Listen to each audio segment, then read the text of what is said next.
de repaso. En química vi que estaban haciendo un práctico integrador, así que hay que aprovechar. Total, las 2 semanas que vienen sí, obviamente nos vamos a abocar únicamente a biología. Bueno, hay que empezar a grabar, comenzamos entonces con esta corrección del global número 1, no lo vamos a terminar hoy, vamos a distribuir el tiempo entre hoy y mañana para que podamos corregir pregunta por pregunta. Vamos a la primera.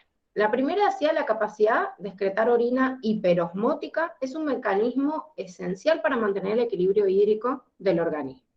En el humano, la formación de orina concentrada, que el plasma depende de las propiedades estructurales, obviamente, y funcionales de esa nefrona. Entonces, me dice, ¿cuál de las siguientes opciones contiene una característica funcional del riñón que favorece la concentración de orina? Porque no es una sola, sino varias. Tengo que ver de las opciones cuál me sirve para concentrar la orina.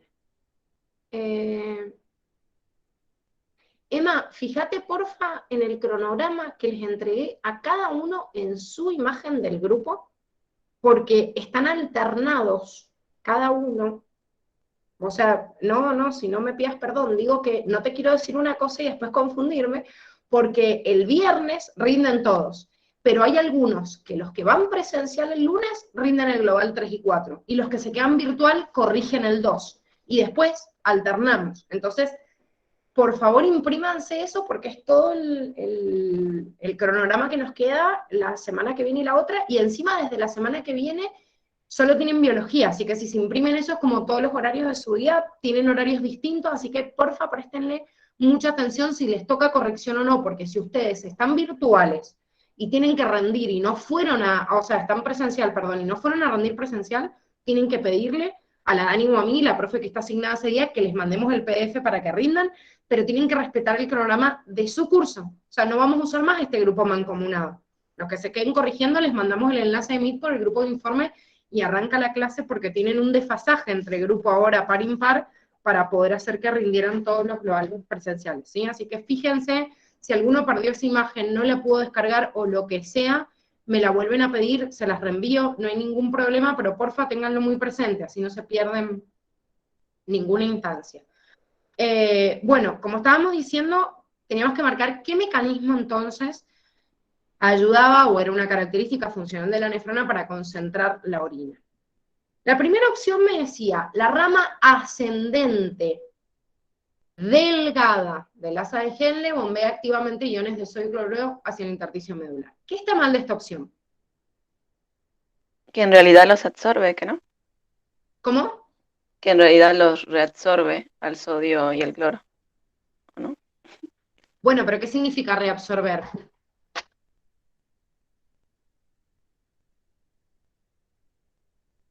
O Que sea, los antes de... reingresa por difusión, ¿que no? Bueno, pero si antes de que ingrese, o sea, reabsorber significa que pasa a la sangre, y antes de pasar a la sangre pasa al intersticio medular. O sea, que si me dice que pasa al intersticio medular, estaría bien, pasa al intersticio medular y después a la sangre. No es eso lo que está mal de esa opción. ¿Qué es lo que Ah, está mal? claro, activamente, sería pasiva, ¿que no? Exacto. Acuérdense que en la nefrona había un pedacito de la rama ascendente fina en donde lo que había de cloruro de sodio era difusión y el transporte activo era en la rama gruesa. O sea que si yo acá modifico en esta opción la parte de bombea activamente o en vez de poner la rama ascendente delgada pongo la gruesa, hubiera estado bien. O sea, cualquiera de las dos opciones que yo corrija. O sea, en la rama ascendente delgada se bombea por difusión, en la gruesa de forma activa, ¿sí? Esa es la diferencia entre un punto y el otro. Yo tengo que detectar, generalmente los errores son muy finitos, o sea, es difícil por ahí detectarlos. Este, chicos, es una pregunta del examen de ingreso de este año, del recuperatorio. O sea, esta, de hecho, la siguiente, bueno, hay varias, ya les voy a ir marcando algunas, pero esta la rindieron este año, o sea que si alguno rindió el ingreso de este año, fue al recuperatorio, le debe sonar porque la rindieron. Dice una Eh, pregunta, sí. que en la parte que te dice que bombea y en la teoría dice que reabsorbe, ¿sería lo mismo? ¿O cómo? Porque todavía no me queda claro. Lo que pasa es que reabsorber es un mecanismo por el cual yo estoy pasando, reabsorber, yo lo paso hacia la sangre. El mecanismo específico puede ser distinto. O sea, reabsorber es paso a la sangre. Ahora, yo puedo reabsorber activamente, que es lo que se hace cuando yo bombeo, porque acuérdate que las bombas son transportadores activos, y yo puedo hacerlo por difusión. En la rama ascendente, en cualquiera de estos dos, estoy reabsorbiendo hacia la sangre. Lo que pasa es que acá lo estoy haciendo a través de difusión pasiva, reabsorbo a través de difusión, y en el otro reabsorbo a través de un mecanismo activo.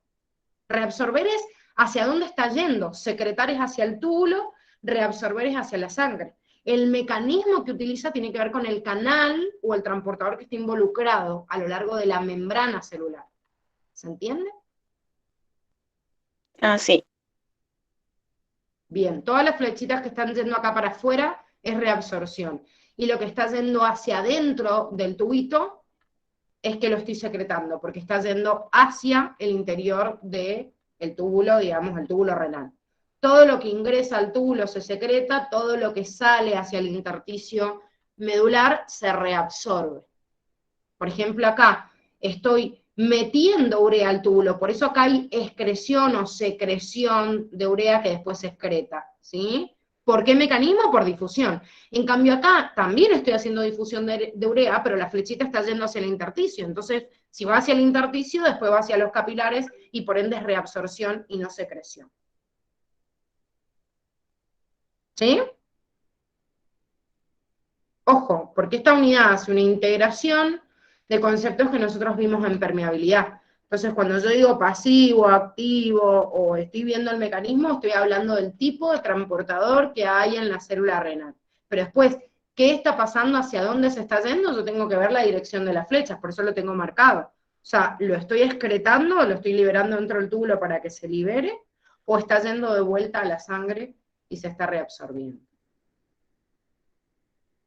Bien, en la 2 me dice, la rama descendente de la asa de Henle es impermeable al agua, lo que favorece la concentración de solutos osmóticamente activos en el intersticio medular. Fíjense, la rama descendente no es impermeable al agua, todo lo contrario, es permeable al agua, por eso hay difusión de agua, pero es impermeable a los iones, por eso no hay pasaje de cloruro de sodio o de otros iones, porque me hago impermeable cerrando los canales y los transportadores de los iones, y solo están abiertas las acuaporinas. Entonces solo lo que permite el mecanismo, en este caso, de reabsorción de agua. Por eso las flechitas están saliendo desde el túbulo hacia el intersticio medular y de ahí se van a ir, obviamente, a los capilares. ¿Sí? O sea, si me hubiera dicho la rama ascendente, hubiera estado bien.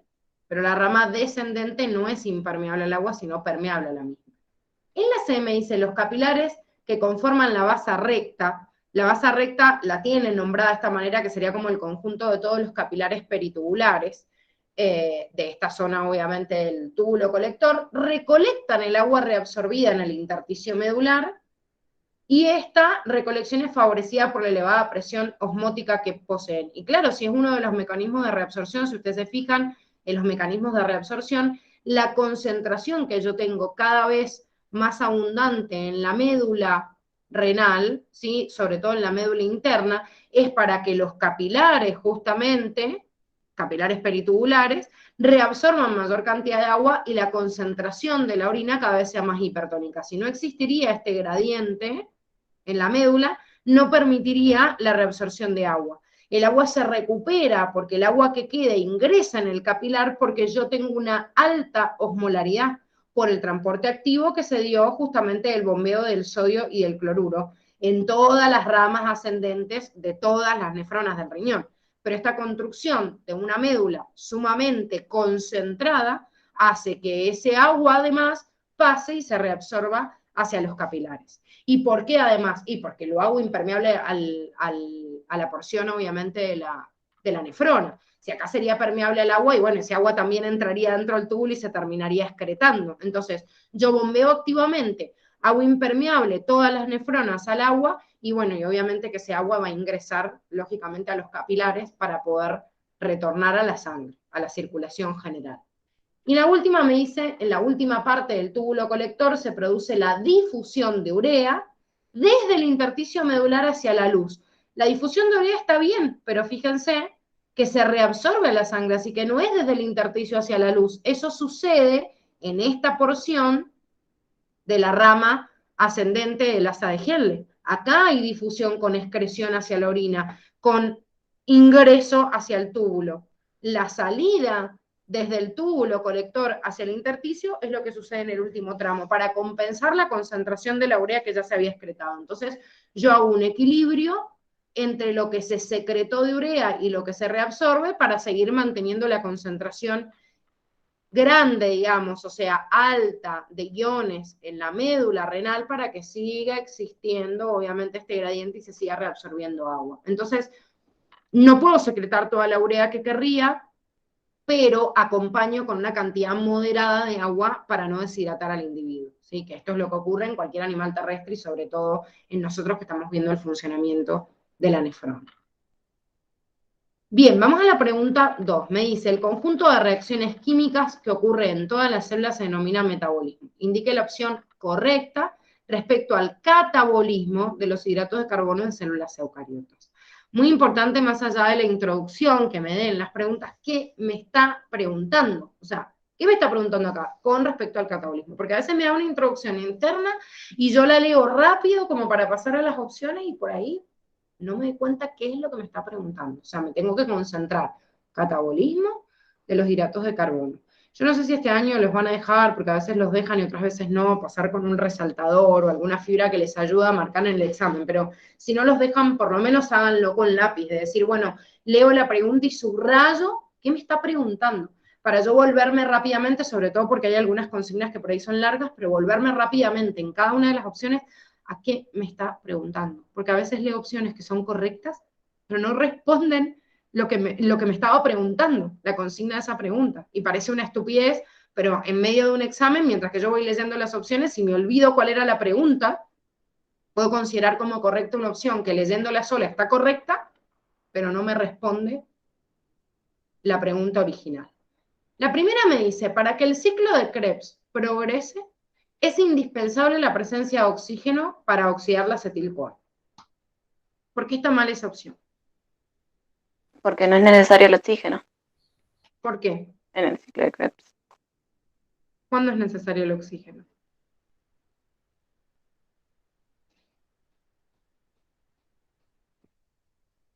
Para el ácido pirúvico, ¿que no? Mm, Lo que está mal La acá es oxidación la no es para... acetil-CoA. O sea, no era para oxidar el ácido pirúvico. Yo lo tomé así. Y no la marqué esa. Bueno, hay una oxidación del ácido pirúvico, pero ¿qué significa oxidar algo? Que va a ganar electrones. Que pierde. Pierde, ¿eh? Era re... Bueno, y yo les hago una pregunta de acuerdo a esa oxidación que tienen ahí. ¿A dónde está el oxígeno?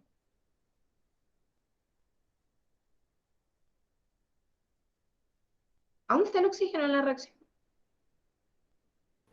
En ningún lado. ¿En dónde está el oxígeno? ¿Dónde aparece el oxígeno en el proceso de oxidación? Porque yo digo oxidación y oxígeno y claro, me parece como si fueran la misma palabra, pero ya han pasado por toda una instancia química importante y ya saben que oxidación significa pérdida de electrones y no unirme con el oxígeno. ¿Qué significa la oxidación del ácido pirúvico? Porque me está diciendo, para que el ciclo de Krebs, ¿sí? O sea, progrese, es indispensable la presencia de oxígeno, ¿sí? A ver, para oxidar el acetil-CoA, que es lo que ingresa al ciclo de Krebs, está bien, yo oxido, pero ¿dónde está el oxígeno? ¿Dónde empieza a participar el oxígeno?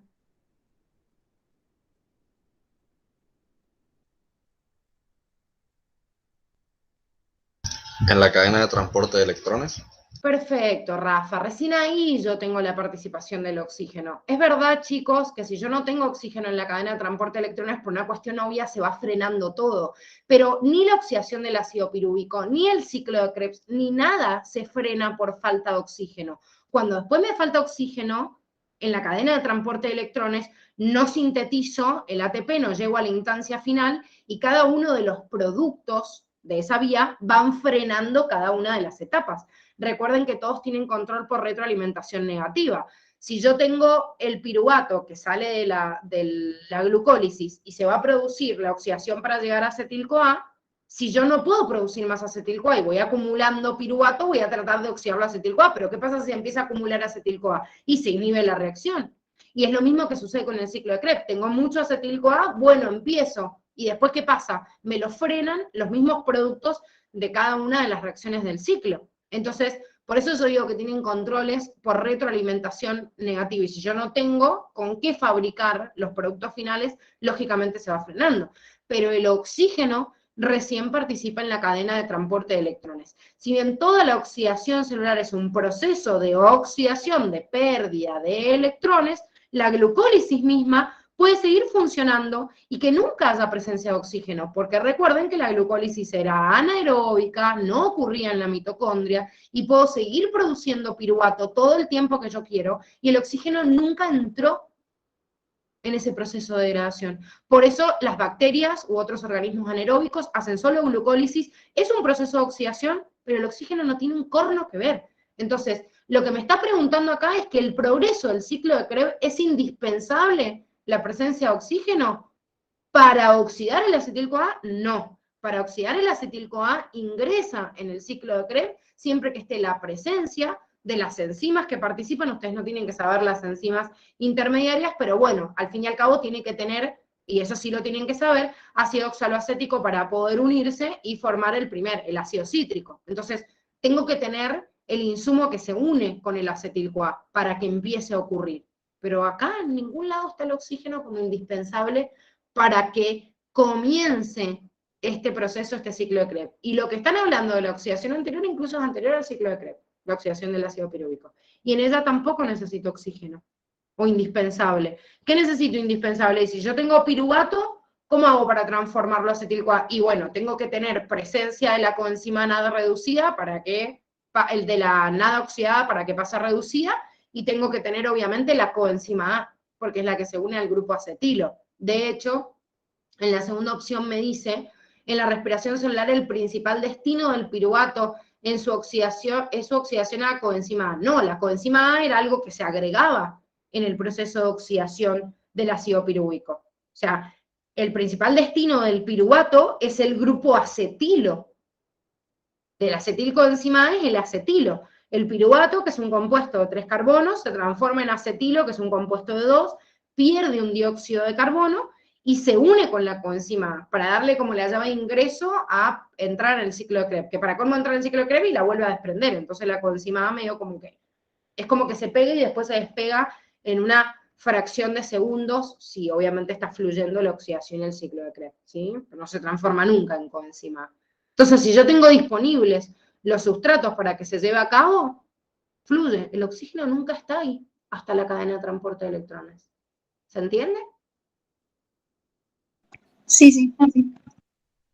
Bien, después en la C me dice si 2 moléculas de glucosa se oxidan, como resultado del proceso de glucólisis se obtienen 4 moléculas de piruvato. Está perfecto, me podrían haber dicho moléculas, moles o lo que fuera. Si hay una relación directa, va a estar bien. Recuerden que por cada parte de glucosa obtengo 2 partes de piruvato. Si tengo un mol de glucosa, obtengo 2 moles de piruvato. Si tengo una molécula de glucosa, obtengo 2 moles. Nunca se contabilizan moléculas. Imagínense que con el tamaño que tienen es imposible que yo diga una molécula. Generalmente se trabaja en moles, pero al fin y al cabo los moles son un conjunto de moléculas. O sea que si yo digo 2 moléculas, o una molécula de glucosa me da 2 moléculas de piruvato, está bien. ¿Sí? O sea que la relación es directa y por eso es correcta. Y en la D me dice la glucólisis se lleva a cabo en el interior de las mitocondrias, que sabemos que no, es la etapa anterior al proceso de oxidación, y justamente ocurre en el citoplasma, y por eso lo pueden llevar también organismos anaeróbicos, lo llevan a cabo y es el único mecanismo que tienen para obtener energía. Bien, en la pregunta 3 me hablaba de los ribosomas, me hace una descripción de determinadas partículas de ARN ribosomal asociadas a distintas proteínas que tienen que ver con el funcionamiento de este ARN ribosomal. Algunos de los contenidos de estas preguntas estaban en la unidad de célula y la mayoría en ácidos nucleicos también. Y me dice, ¿cuál de las siguientes es una característica estructural y o funcional de ribosomas eucariotas? Otra vez, importante que yo me pare en la pregunta y no en lo que se me canta, para no confundirme, ¿sí? Esta pregunta, esperen que me acuerden, que vean el machete que tengo, porque si no, obviamente no me voy a acordar. Esta pregunta también es de este año, del ingreso del recuperatorio, del ingreso de este año, así que también, el que rindió le debe sonar. La primera me decía, los ribosomas que se adhieren al retículo endoplasmático contienen un receptor, los ribosomas contienen un receptor de la partícula de reconocimiento de la señal SRP que los une a la secuencia señal presente en el retículo endoplasmático. ¿Qué está mal de esa opción?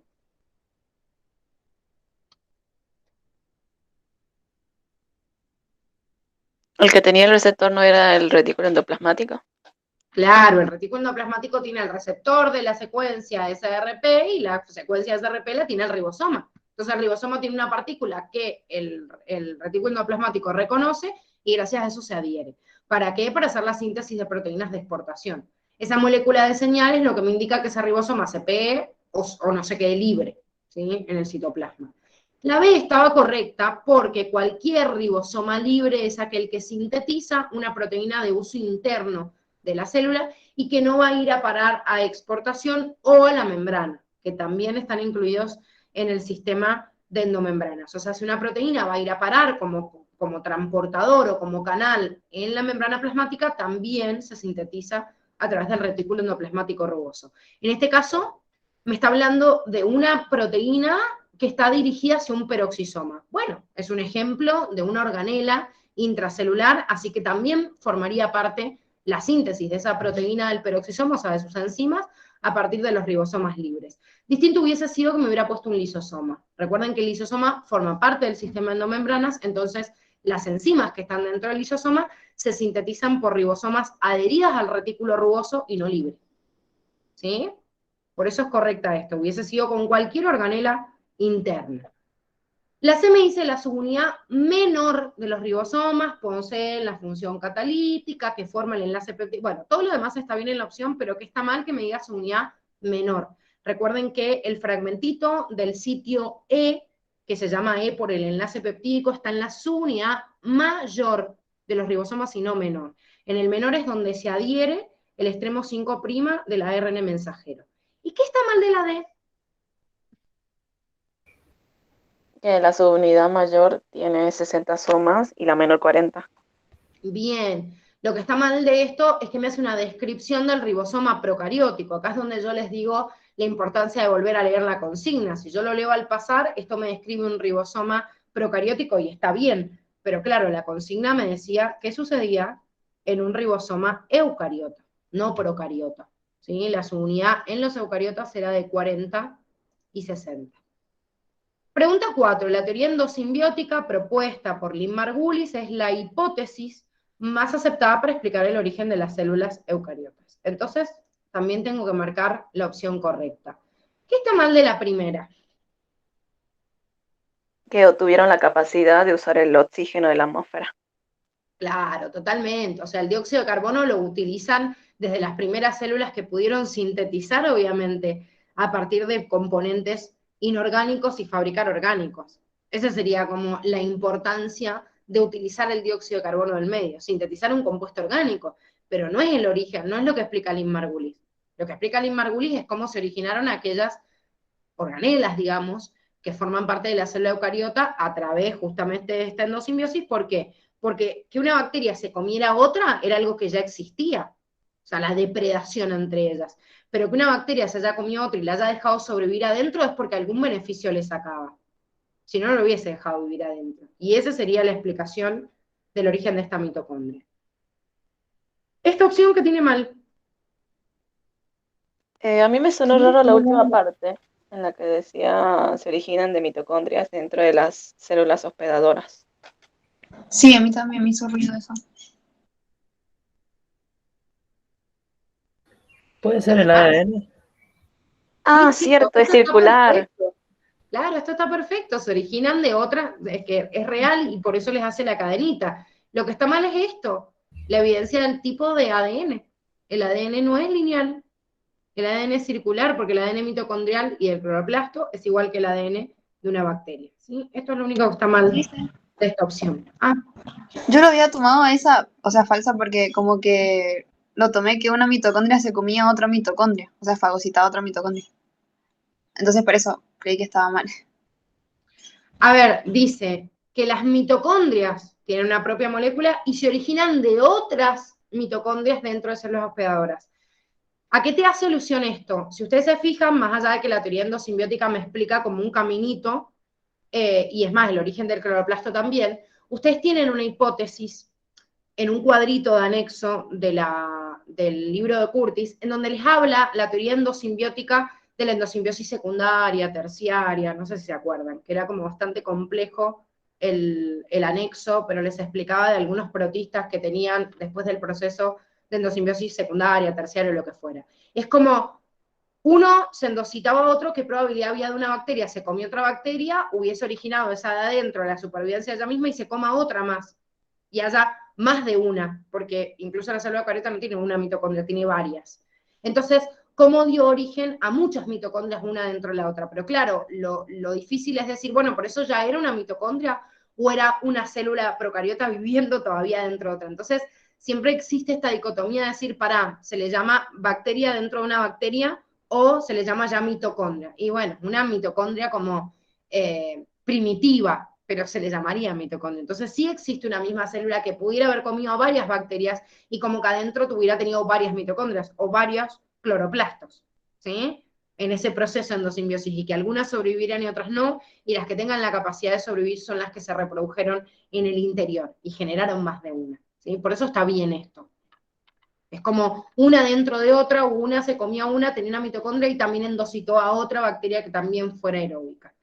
Pero sí tengo que tener en cuenta, y por eso la C también estaba mal, me dice, los cloroplastos se originaron por la simbiosis de células no fotosintéticas con eucariotas fotosintéticos ingeridos. No, ya, esto está mal, porque lo que sí, la teoría endosimbiótica hace como un caminito es, primero un origen de aprovechar el oxígeno como una partícula que me permitía un metabolismo oxigénico que era más productivo que el anoxigénico, o sea, con ausencia de oxígeno. Entonces, primero en la historia evolutiva hubiese estado el origen de lo que sería una mitocondria, o sea, una bacteria que hubiera aprovechado el oxígeno. Y después se endocitó a un procariota fotosintético que ya tenía la capacidad de aprovechar a la energía lumínica por algún principio, o sea, algún pigmento fotosintético. O sea, que esto sí no era un eucariota, sí o sí. O sea, yo le llamo eucariota al que ya tenía incluida esta mitocondria primitiva, pero el origen del cloroplasto hubiera sido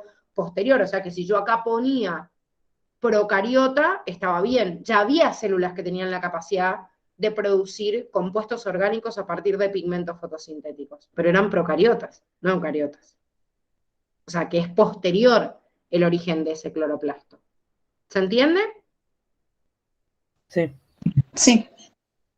Bueno, y la última, si bien era una opción que no tenía que ver con las dos organelas principales que explica esta teoría endosimbiótica, que son mitocondrias y cloroplastos, Lynn Margulis desafía un poquito más el origen de otros componentes en la célula, incluso el origen de algunas organelas o estructuras celulares, entre ellas los cilios y los flagelos, que los considera también por origen de esta teoría endosimbiótica, diciendo, bueno, la función de algunas formas celulares, como hubiesen sido las espiroquetas, que tienen esta forma, digamos, de colita, hubiesen sido el origen de cilios y flagelos. Volvemos a lo mismo, esto es una hipótesis, o sea, hoy la más aceptada.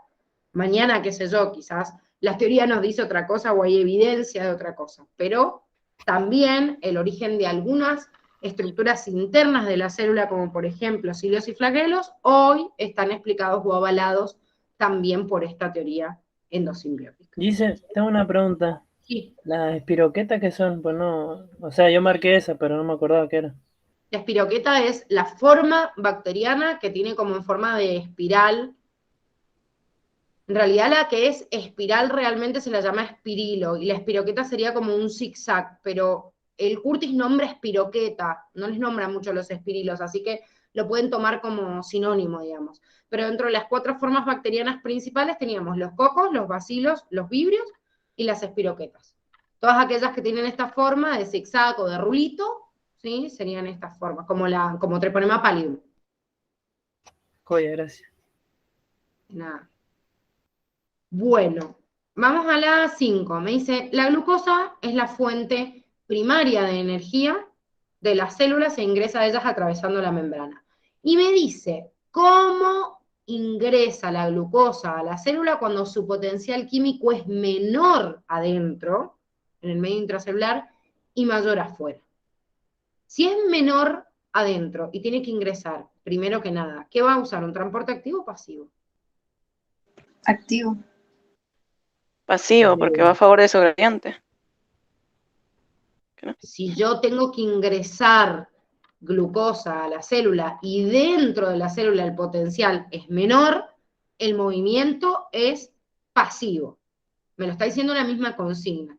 Entonces, cualquier opción que salga de ahí, por más de que no se acordaran cuál era el mecanismo, porque esto en el cuadernillo de permeabilidad está especificado, el ingreso, ¿sí?, de glucosa, tengo que deducirlo incluso hasta de la misma pregunta. El primero me dice, utiliza un antiporte de glucosa y sodio que transporta activamente 2 iones de sodio al exterior por molécula de glucosa que ingresa a la célula. Si yo tuviera un antiporter de esa manera, ¿para qué carajo voy a utilizar energía que me está sacando el sodio, que yo después de alguna manera voy a tener que generar un equilibrio osmótico, si estoy haciendo ingresar a la célula gastando mecanismo de energía y en realidad había menos adentro? Va a ingresar sola la glucosa, no necesito un antiporte. ¿Sí? Claro, bueno, por eso, Belu, tienen que leer bien porque depende la connotación que me está dando. El simporte con sodio es un mecanismo de transporte, pero ¿en dónde? ¿Por qué? ¿Por qué yo voy a ingresar como simporte? Y el simporte se da en el intestino, porque si yo como algo con glucosa y tengo más glucosa en el intestino y lo tengo que meter a la célula y digo, no, che, pará, pero la glucemia me dice que yo tengo suficiente glucosa en la sangre, ¿para qué me vas a echar más? Y porque estoy comiendo ahora, chabón, si no lo almacenás ahora y no lo guardás, fuiste, o sea, viste la oportunidad pasar, si no la aprovechás, fuiste. Por eso haces importe la célula intestinal. Porque si no haces importe, después no va a haber para más tarde. Es como tipo, ¿querés ahora torta? Ay, no, más tarde. No, jodete, me la comí. O sea, listo, ¿no aprovechaste ahora? Chau, se fue, no tengo más glucosa. Por eso el hígado reserva. ¿Sí? Por eso fabrica glucógeno. Entonces, B me dice, por medio de un uniporte impulsado por el gradiente potencial químico de la glucosa. El uniporte yo lo puedo asociar con una bomba, o sea, con gasto energético y meterlo, digamos, en contra de su gradiente de concentración. Pero si está impulsado por el potencial químico de la glucosa, me está diciendo que el mismo gradiente de la glucosa, a favor de su gradiente de concentración, está metiéndose por un uniporte. ¿Está correcta? Sí, claro que está correcta. Es el mecanismo por el cual la glucosa ingresa a nuestras células. Ahora, ojo, este uniporte está mediado por la insulina. Ese uniporte no se expresa en mi célula si no hay insulina. Por eso yo puedo tener un montón de glucemia en que mi célula lo necesite, pero este uniporte se expresa en mi célula si tengo insulina. Por eso el diabético, insulino dependiente, al no poder expresar este uniporte, me sobra la glucosa en sangre, eleva la glucemia, pero la célula no lo puede meter. Pero si tengo el transportador que me dice, dale, entra a la célula, ingresa a favor de su gradiente de concentración. La C me dice, por medio de canales de tipo acuaporinas regulados por cambios en el pH intracelular. Recuerden que las acuaporinas eran canales, no son específicos como transportadores, sino ni siquiera como canales porque son más grandes que los canales, son poros, y esta acuaporina permite el pasaje de agua. Y en su efecto de alguna célula, de alguna molécula que necesite por ahí la célula y que pueda ser movida igual que el agua, como la urea, como el glicerol, por el tamaño. Nada tiene que ver con la glucosa, o sea, la glucosa es una sustancia mucho más grande que el agua, no se va a mandar por una acuaporina, no es ni siquiera afín. ¿Arrastra agua? Sí, seguro, pero no puede pasar por el mismo lugar, porque la acuaporina sigue siendo un poro específico, no es que cualquier cosa se manda por ahí. ¿Sí? O sea, específicamente encaja una determinada sustancia. Y el DMI se utiliza un simporte con glucosa y sodio que moviliza glucosa en forma activa y acoplada al sodio hacia el interior de la célula. Bueno, este mecanismo, volvemos a lo mismo, si yo leo esta opción y no me acuerdo de lo que me preguntó, y bueno, la puedo marcar como correcta, y sí, claro, si es un mecanismo que utiliza la célula intestinal, pero es cuando pasa lo contrario a lo que dice la consigna, cuando está en contra de su gradiente, no cuando está a favor. Y también se los dice no solo a nivel intestinal, sino a nivel de la unidad de permeabilidad también. Tienen a favor y en contra. Sí, Belu, o sea, es la trampa marcarlo, pero tengo que estar atento a esto. no descuelguen una opción de la pregunta inicial. O sea, si yo la pienso, háganse dibujitos cuando tienen algo de permeabilidad, porque si no, por ahí es difícil. O sea, por ahí no se dan idea de lo que me están preguntando, pero me están diciendo que hay más concentración de un lado de otro. O sea, ¿para dónde se va a morir? No tiene sentido esta opción si vuelven a leer la consigna. O sea, ¿para qué le voy a meter activo si está a favor del gradiente? Claro, sí, Belu, es que la mayoría de las opciones te escriben patente lo que dice el cuadernillo. Pero justamente si yo te estoy preguntando otra cosa, caen en la trampa, ¿sí? Es muy, muy común, muy común. Esta pregunta es del ingreso del 2020, del primer examen de la instancia del 20, o sea, el ingreso de este año no, del año anterior. Es más, la pregunta que viene también, que me dice, el código genético consiste en la asignación de tripletes de nucleótidos en el ARN a cada uno de los aminoácidos que formarán una cadena polipeptídica. ¿Por qué se considera que el código genético es redundante? Esa es la pregunta. El código genético podía ser redundante o degenerado, no ambiguo y universal. Eran las tres características que vimos. ¿Qué significaba que fuera redundante o degenerado? ¿Qué significaba? Yo le había Que un marcado que aminoácido es codificado por más de un codón. Perfecto, que cada aminoácido puede tener más de un codón. ¿Cuántos aminoácidos había disponibles en la naturaleza?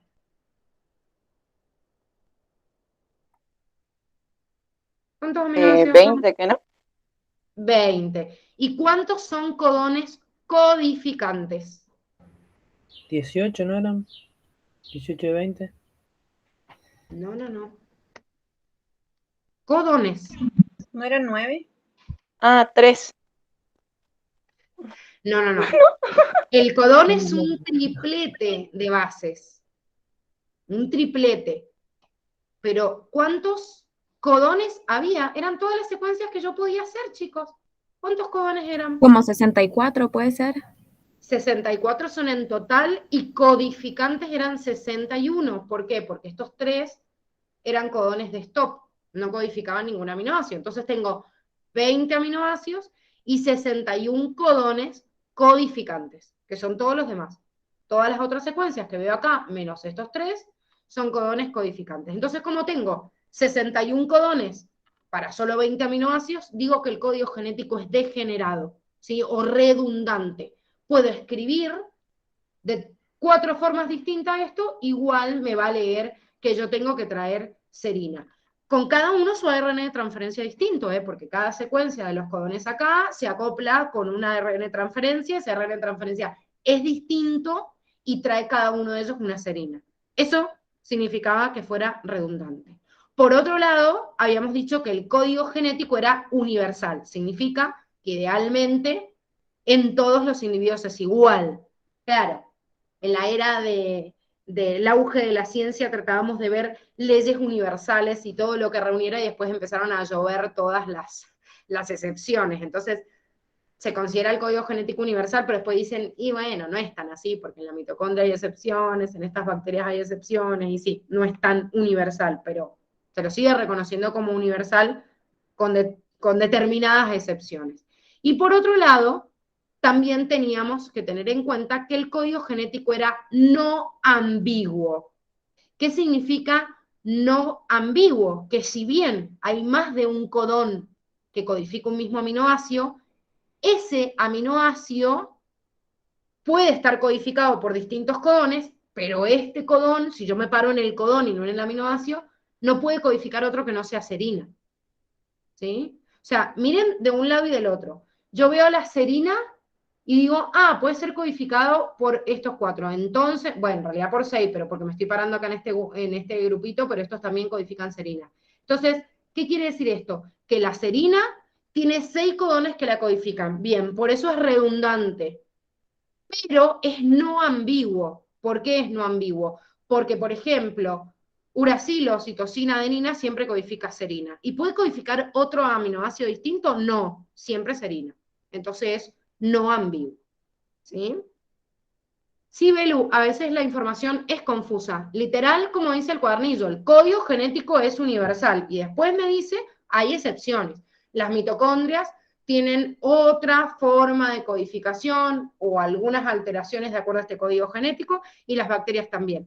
Pero el párrafo anterior me dijo que era universal. Entonces, depende cómo te lo redacten, lo tenés que tener literal como lo dice Curtis. Curtis dice que el código genético es universal. Entonces, si a mí me dan una opción así, todos los seres vivos tienen el mismo, no sé, código genético porque es universal, yo, bueno, leo esto y digo, sí, es correcto. Y después hay otra opción que me resalta alguna de las excepciones y es más correcta que lo que me está diciendo acá, y bueno, tendré que considerar otra. Depende del contexto de las preguntas y de las otras opciones. Así de confuso. No, no, Seba, no es que nadie entiende a los científicos, es que los científicos son estos. O sea, el científico, que es el que crea la ciencia, sigue una línea argumental, y en esa línea argumental trata de buscar todos los recursos para comprobar la hipótesis. En cada laboratorio se llevan distintas líneas de investigación y se abren distintos caminos. Hoy, porque no quiere decir que mañana sea igual, hoy la ciencia se crea a través del método hipotético deductivo. Y nosotros buscamos herramientas estadísticas para comprobar algo o no. O sea, ¿por qué hoy estamos en pleno COVID y dicen, esta vacuna es así? ¿Por qué nos cambian la información de algo que está saliendo? Porque estamos siendo conejillos de India. O sea, la gente que se está vacunando está haciendo el punto experimental para buscar datos estadísticos y poder corroborar que algo es más eficiente o no. ¿Por qué un día te van a decir una cosa y otro día otra? Porque es algo nuevo, y si yo no tengo pruebas para experimentarlo, entonces ¿de dónde sale la estadística? No me la puedo inventar.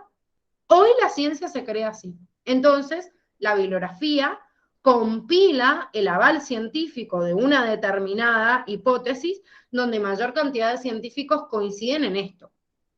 ¿Hay otras líneas distintas? Seguro. O sea, a medida que ustedes más avanzan en el conocimiento de la ciencia, van a ver que cada vez tienen menos certezas, más incertidumbres y más preguntas sin responder. Es así.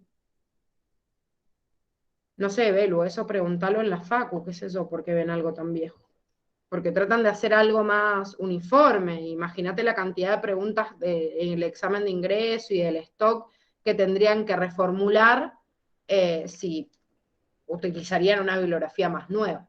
La realidad es que Curtis antes se utilizaba mucho como libro, digamos, de base en el ingreso de muchas facultades. Hoy en día se sigue utilizando en la Facultad de Ontología, en la Facultad de Agraria, bueno, en la mayoría en donde rinden biología, y el Curtis todavía no ha sacado una nueva edición.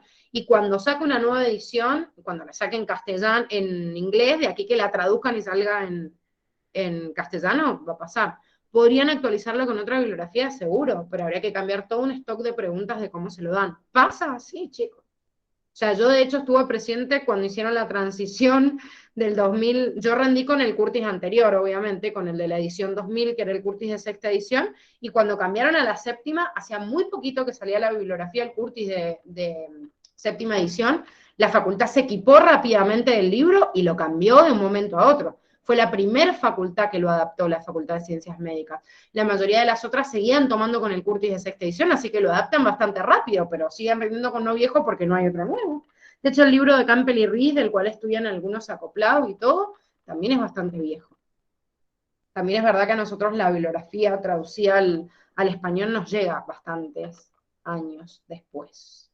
Y bueno. Por eso estudian de algo tan viejo, porque bueno, no hay muchas otras cosas de biología general en el mercado que sean más nuevas.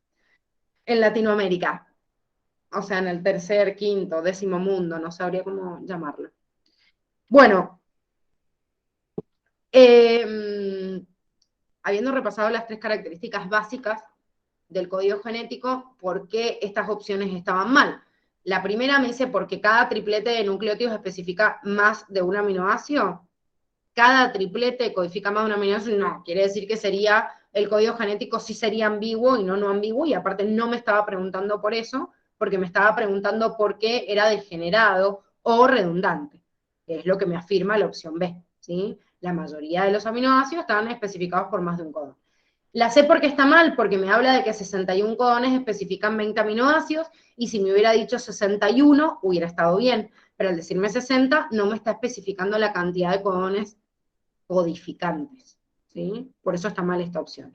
Y la última me dice, porque para todos los seres vivos el código genético es el mismo, y sería lo que me afirma la universalidad del código genético. Podría considerarla como correcta, de acuerdo a lo que dice Curtis, pero no es lo que me está preguntando. Volvemos a lo mismo, me está preguntando por qué el código genético es redundante. 7. La transcripción implica la síntesis de ARN a partir de la información genética contenida en el ADN. Dice, ¿cuál de los siguientes eventos ocurre durante el proceso de síntesis del ARN en las células eucariotas? La primera opción me dice, a medida que transcurre la transcripción, se produce un proceso de corte y eliminación de exones y posterior empalme de intrones. Primero, que esto es no el proceso de transcripción, sino de maduración del ARN mensajero, y en la maduración del ARN mensajero se cortan intrones y se empalman exones, no como me dice acá, ¿sí? Por eso está mal. La B me hablaba que durante la transcripción la ARN polimerasa se mueve en dirección 3', 5' sobre la cadena molde, lo cual está correcto porque, no se olviden nunca, que cuando yo hablo de síntesis en dirección 5', 3', como estamos viendo esta cadena de ARN mensajero, que es lo que nos está preguntando acá, la síntesis de la nueva cadena, la lectura sobre la cadena molde es en sentido opuesto. ¿Por qué? Porque las cadenas son antiparalelas. Si yo sintetizo en dirección 5', 3', leo la cadena molde en dirección 3', 5', que es lo que me está diciendo acá. ¿Se mueve en dirección 3', 5' a lo largo de la cadena molde? Sí. Moverse sobre la cadena es lo mismo que leer la cadena en esa dirección. Sintetizar es la nueva, la que estoy agregando nueva.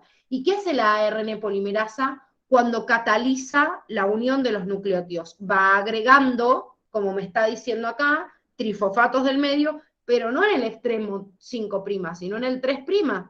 ¿Por qué? Porque estoy sintetizando en dirección 5', 3'. Entonces, ¿cuál es el extremo en el cual yo estoy agregando estas piezas? En este es el extremo por el cual está creciendo. Si la flecha va para allá, quiere decir que estoy agregando un trifosfato nuevo para sintetizar desde el extremo 3'.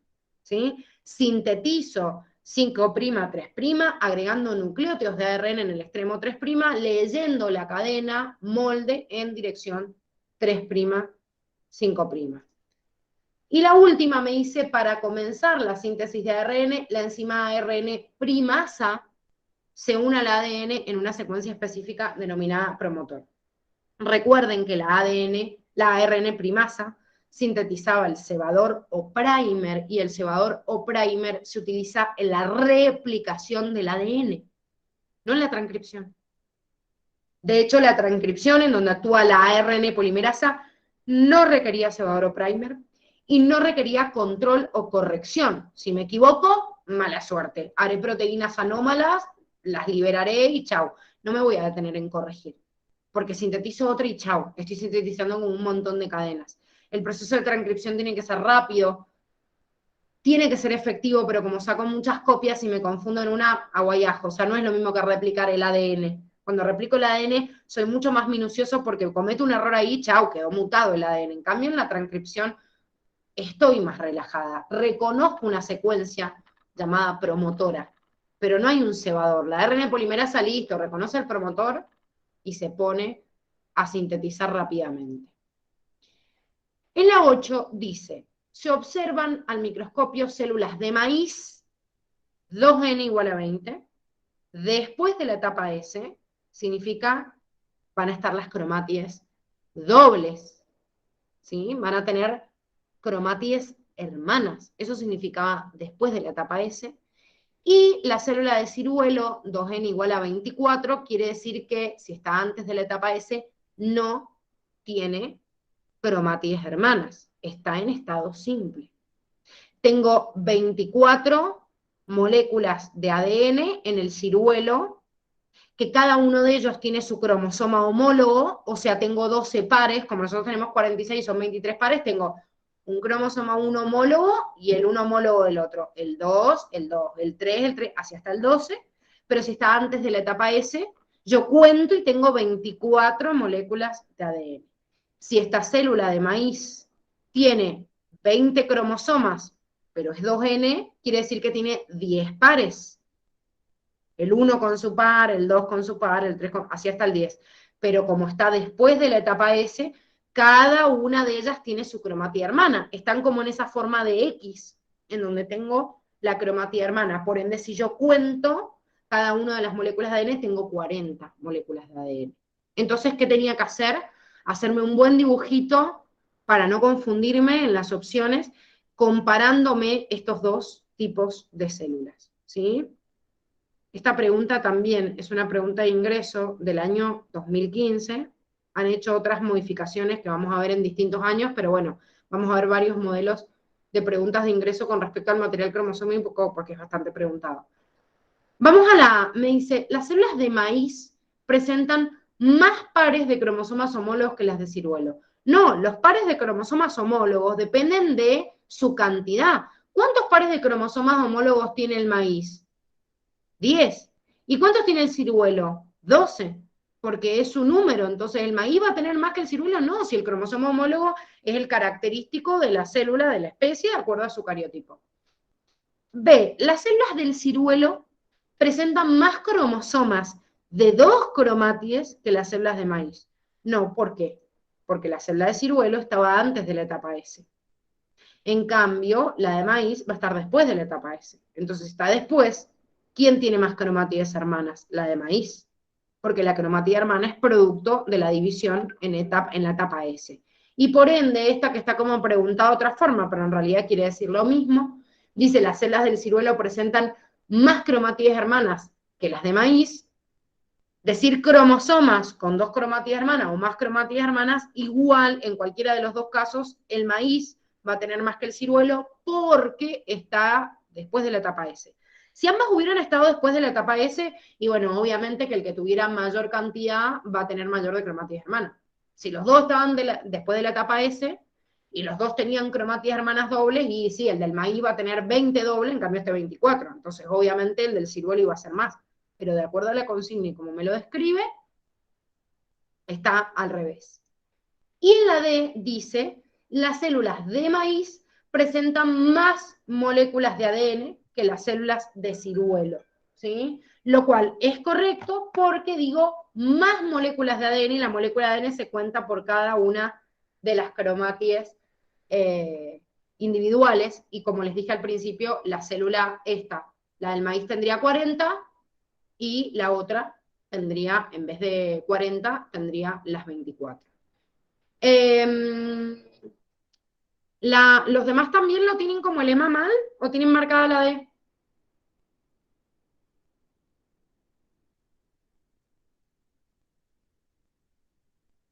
¿La tienen bien?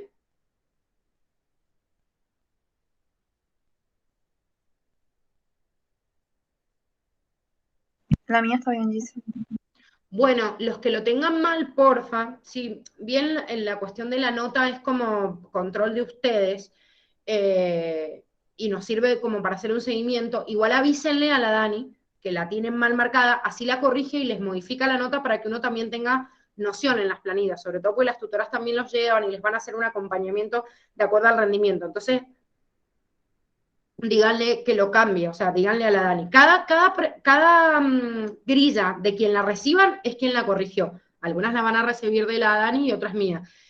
Nosotros no somos máquinas, chicos, o sea, no venimos del escáner que tiene la Facu, que ojo, las máquinas también se confunden, pero bueno, nos podemos confundir en alguna opción.